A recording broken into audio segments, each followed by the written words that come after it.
Olá, povo lindo de Deus. Estamos aqui de volta. Quero agradecer vocês que assistiram o primeiro vídeo. O assunto foi inferno, como tormento eterno. A Bíblia ensina realmente assim? E eu sei que muitos, ao assistirem esse vídeo, pensaram assim: mas e a história do rico e do Lázaro? Que Jesus conta que Lázaro foi para o céu e o rico para o inferno, e que lá ele ficou no fogo e tal, no tormento eterno. E como que fica isso? Vamos conversar sobre essa parábola hoje, né? Se encontra lá no capítulo 16 de Lucas. Então, como nós mencionamos o Geena na lição passada, que era um local de fogo eterno, realmente, de fogo que não se apagava, não eterno, né? Porque foi temporal, acabou. Mas o fogo não se apagava e ali era jogado sempre enxofre, justamente para que o fogo não se apagasse, porque eram jogados corpos dos indigentes na época que Jesus fala. Mas antes, na época dos reis ali de Israel, eram oferecidas crianças em sacrifício aos deuses pagãos. E o que acontece? Só terminou essa prática com o rei Josias. Vocês podem conferir lá, que é assim que está escrito. Então, Jesus usa essa figura do Geena para mostrar como era a morte eterna, para usar uma figura de linguagem para mostrar como era o Hades, morte eterna. Só bem mais tarde, na tradução de Ferreira de Almeida, que nós vamos ver a palavra inferno já dando uma outra conotação, né? De tormento eterno.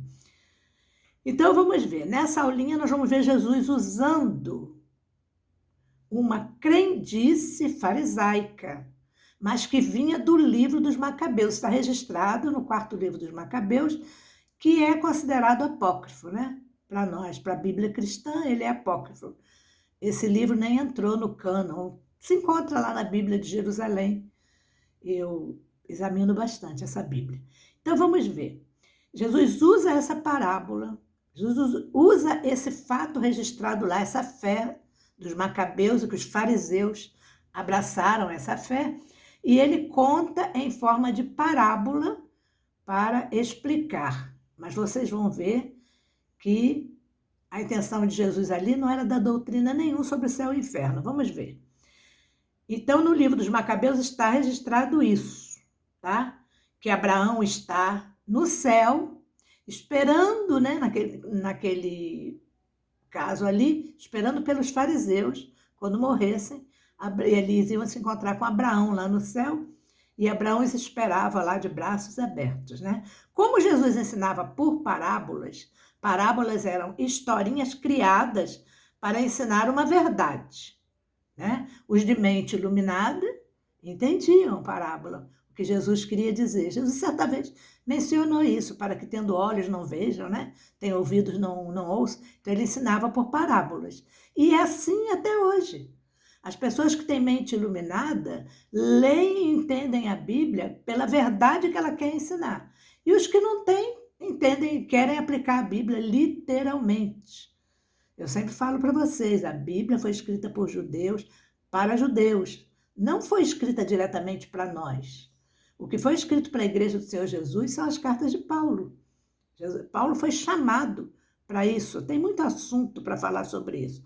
Então, os fariseus, como eles criam na ressurreição do corpo e da alma, eles criam que esse corpo nosso será ressuscitado, então vai conhecer Abraão lá no céu. Então, Jesus conta uma parábola em que um homem rico e avarento, ao morrer, vai para o inferno.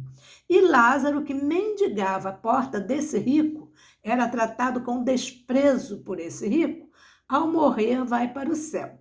Jesus, então, cria um diálogo entre o homem rico lá no inferno e Abraão no céu, para que os fariseus entendessem, porque eles criam assim. Então, Jesus conta a parábola como eles criam. As parábolas de Jesus eram todas assim.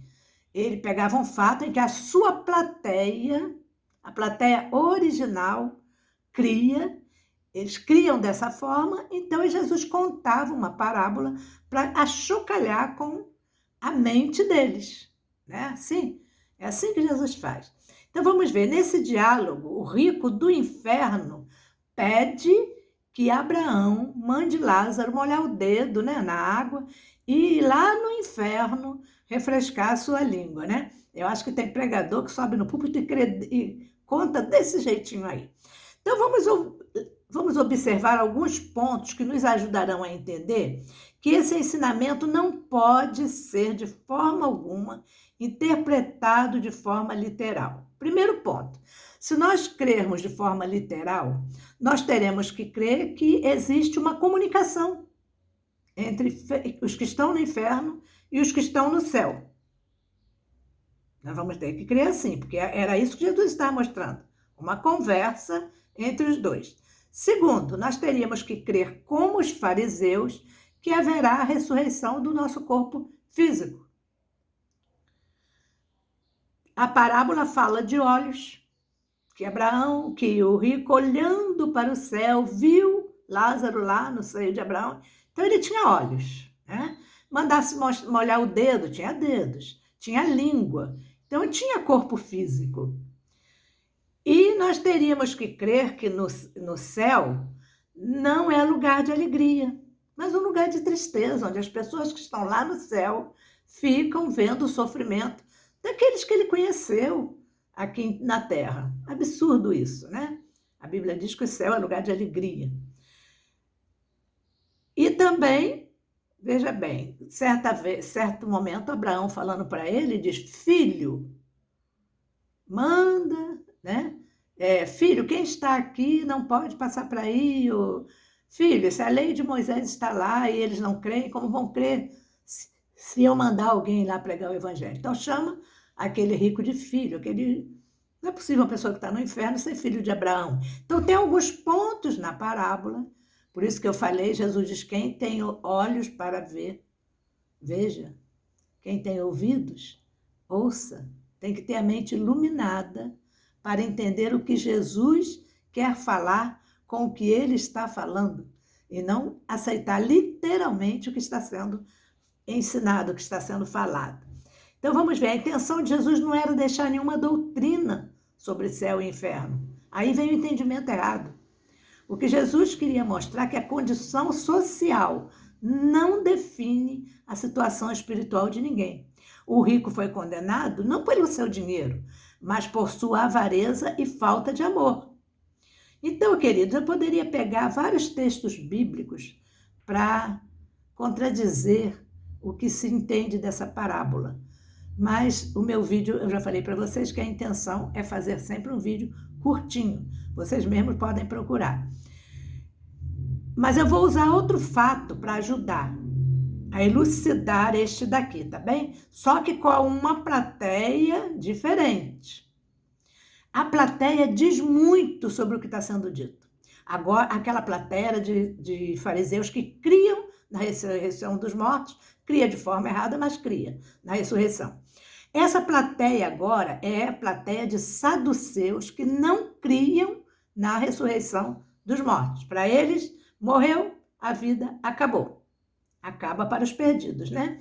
Então, esses combinam entre si de deixar Jesus em maus lençóis sobre a ressurreição, desmerecendo a pregação da ressurreição. E eles chegam para Jesus e contam uma historinha, que um homem morreu, deixou esposa, mas não deixou filhos. O irmão a desposou para suscitar descendência.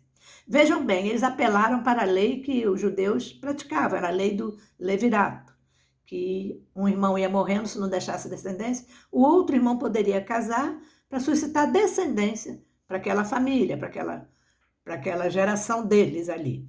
E assim eles vão contando que o irmão também morreu e não deixou descendência. E eles vão até o 7º irmão. E Jesus vai contando. Bem, mas o que eles queriam não era aprender nada sobre ressurreição. Eles queriam deixar Jesus mal perante a sua plateia, os seus ouvintes, os seus discípulos. E aí vem a pergunta que para eles derrubaria Jesus. Eles perguntam assim, na ressurreição, de qual dos irmãos essa mulher será esposa? Vejam bem, era uma pergunta debochada. eles não criam em ressurreição. Então pergunta, na ressurreição, de qual desses 7 irmãos essa mulher será esposa? Jesus então responde, e essa resposta está registrada lá, tá bom? No capítulo 20 de Lucas. Jesus responde assim, ó, os filhos desse mundo não se casam. Os filhos desse mundo casam-se e se dão em casamento. Mas os que alcançam a ressurreição dentre os mortos não se casam e nem se dão em casamento, pois não podem mais morrer, porque são iguais aos anjos e são filhos de Deus, sendo filhos da ressurreição. Aí Jesus completa. São filhos de Deus e sendo filhos da ressurreição. Estava mostrando para os saduceus que eles tinham que crer na ressurreição, né? Vejam que Jesus enfatiza bem essa palavra ressurreição ao falar com os saduceus, pois os saduceus não criam assim, então Jesus precisava ensinar não problema social, quem casa com quem, que deixa filho, com quem vai ficar, mas Jesus precisava ensinar a doutrina da ressurreição. Nós precisamos aprender a tirar dos escritos bíblicos o que é doutrina e o que é só ensinamento para aquele momento, para aqueles dias. Vejam que nesse fato aqui Jesus deixa claro que não haverá um corpo capaz de ser reconhecido. O que a parábola do rico e do Lázaro deixa entender que há, aqui o mesmo Jesus conta que não há. Cabe a nós tirar as verdades do texto, as coisas reais do texto. Será um corpo espiritual como o dos anjos, é o que ele ensina aqui. Jesus não contrariava as escrituras. Ele não contrariava. Lá ele ensina daquela forma, porque ele usa um fato registrado no livro dos Macabeus e ele sabia que os fariseus criam assim. Aqui ele deixa uma doutrina para nós, de que não existe corpo físico, mas será um corpo espiritual como o dos anjos. Jesus, então, sem contrariar as escrituras, porque lá em Eclesiastes 9:4 diz assim, ó, para aqueles que está entre os vivos, há esperança, porque mais vale um cão vivo do que um leão morto, porque os vivos sabem que hão de morrer, mas os mortos não sabem coisa alguma, porque a sua memória jaz no esquecimento. Nós não vemos Jesus contrariando as escrituras em nenhuma fala sua. Então Jesus lá, a parábola do rico e do Lázaro, meu querido, se você ficou pegando essa parábola para dizer que existe um inferno, que a pessoa vai ter sofrimento eterno, que você possa ter aprendido um pouquinho mais com essa aulinha de hoje e que você aprenda finalmente a olhar a Bíblia com os olhos da graça, não com os olhos da lei. A lei de Moisés já passou, Jesus já cumpriu e pôs fim a essa lei. Até para os judeus, quanto mais para nós, que somos a sua igreja, que estamos vivendo no tempo da graça. Viva também na graça, graça sobre graça. Até o próximo.